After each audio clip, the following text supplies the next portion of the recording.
The book is called The Entwhistle Experiment, and there's 4 books in the series. The first one is called Glued, the second one is Unglued, the third one is Stuck, and believe it or not, the fourth one is Unstuck. I actually had interesting thoughts about the last one. I thought I might change the title because it's so predictable. It's going to be Glued, Unglued, Stuck, Unstuck. Let's be a bit unpredictable.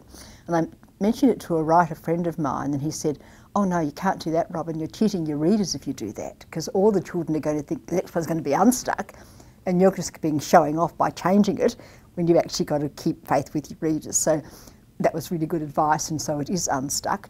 The premise is it's one of those interesting, people ask, where do you get your ideas? I woke up one morning with the first paragraph. It just was there in my head. It was so vivid, I still know it. Horatio Entwhistle was 5 years old when he blew up his bedroom for the first time. When he was 9, he blew up his bedroom again. So his parents decided they'd build him a shed out the back where he did his experiments. And that's all I had. And from those sentences, I have 4 books now. And the idea was that I wanted him to invent something, and I have no idea where the idea came from. It just was there, and he invented stupendous glue. Stupendous glue sticks everything. Every single surface you can think of, stupendous glue will stick. So it has huge applications for all the professions. However, he has no solvent, and so it does tend to stick in most awkward places. It also becomes very handy because whenever they get into an adventure with the bad guys, they can stick the bad guys to skeletons and walls and tables and so on. Horatio has been had a few problems at school because he's a little bit different. He's a science nerd and is a good, well-behaved boy, basically. So he's been teased a bit at school. But then he meets up with his best friends, or his 2 best friends, Wheels and Ming.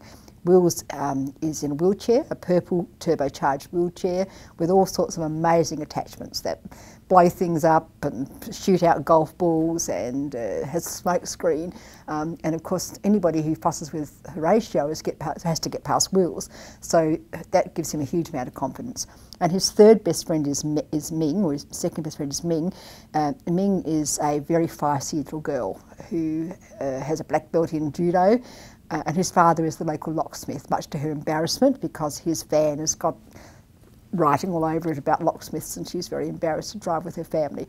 And she's also, but it means also she can pick locks.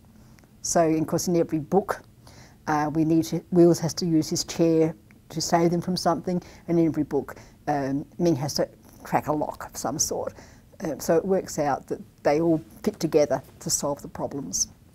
I like to balance up the characters a little bit so that the 3 of them have their parts in each of the stories.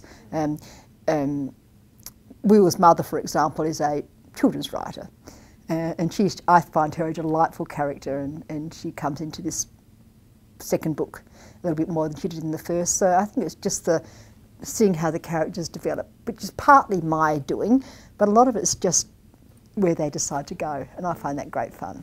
There are some unexpected things that happen, and some quite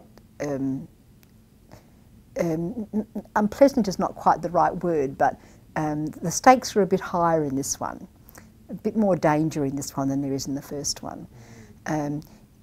Wheels has some adaptations to his wheelchair that proved to be very, very successful and saved their lives at one stage, so that's a change. And I guess the grace is somewhat unexpected, particularly as she starts to grow. By the end of the book, she's wearing jeans.